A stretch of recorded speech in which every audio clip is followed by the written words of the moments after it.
Hello दोस्तों, आपका स्वागत है हमारे चैनल इंडियन अफेयर्स पर। और आज हम बात करेंगे चाइना के बारे में। चाइना में मिलिट्री कू की अफवाहों ने पूरी दुनिया को हिलाकर रख दिया है और इन्हीं रूमर्स में आग में घी डालने का काम उन फ्लाइट्स के कैंसिलेशन ने किया है जो लगभग अपना 60% रिप्रेजेंट कर रही है। और इसी को लेकर कई लोगों ने सोशल मीडिया पर वीडियोस भी शेयर किए हैं और ये बताया है कि कई मिलिट्री कॉलम्स चाइना के बीजिंग की तरफ बढ़ रही है। साथ ही कई यूजर्स ये भी क्लेम कर रहे हैं कि जो भी फ्लाइट्स बीजिंग की तरफ या बीजिंग से निकल रही हैं, उन्हें बिना किसी रीजन के ही सस्पेंड कर दिया गया है। इन्हीं न्यूज को ध्यान में रखते हुए जेनिफर जेंग ने कुछ स्क्रीनशॉट शेयर किए हैं जिसमें उन्होंने ये क्लेम किया है कि 21 सितंबर को करीब 60% फ्लाइट्स कैंसिल कर दी गई थी। और जब इसके पीछे का रीजन चाइनीज गवर्नमेंट से पूछा गया तो उन्होंने कुछ नहीं कहा।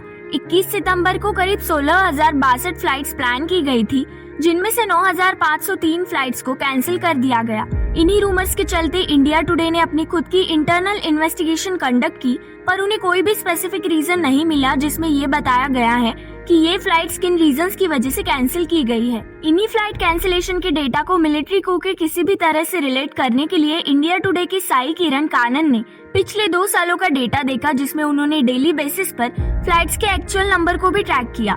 हालांकि कोविड की वजह से इस डेटा में कई सारे डिप्स भी आए हैं और उन्होंने इन्हीं डेटा के बेसिस पर ये कंक्लूड किया कि इन फ्लाइट्स के कैंसिलेशन को किसी भी तरह से मिलिट्री इंटरवेंशन से जोड़ा नहीं जा सकता। और अगर हम कानन द्वारा दिए गए स्टेटमेंट पर ध्यान दें तो उनके इन्वेस्टिगेशन में उन्हें ये पता चला है कि कई लोगों ने इस फ्लाइट ट्रैकिंग डेटा को एक गलत कॉन्टेक्स्ट से जोड़ा है। उन्होंने रीजन देकर ये बताया है कि चाइना की पॉपुलेशन इंडिया की पॉपुलेशन की तरह सिमेट्रिकल नहीं है, यानी चाइना ईस्टर्न साइड पर बहुत ही ज्यादा पॉपुलेटेड है और सेंट्रल और वेस्टर्न साइड पर कम पॉपुलेटेड है। इसी के साथ उन्होंने ये भी बताया कि एयर स्पेस द्वारा पोस्ट किए गए स्नैपशॉट्स चाइना के अलग अलग टाइम जोन्स में ली गई है, यानी उस समय पर बहुत ही लिमिटेड टेक ऑफ्स और लैंडिंग हुई थी और लोगों ने बिना सोचे समझे और बिना किसी रीजन को जाने रूमर्स को फैला दिया।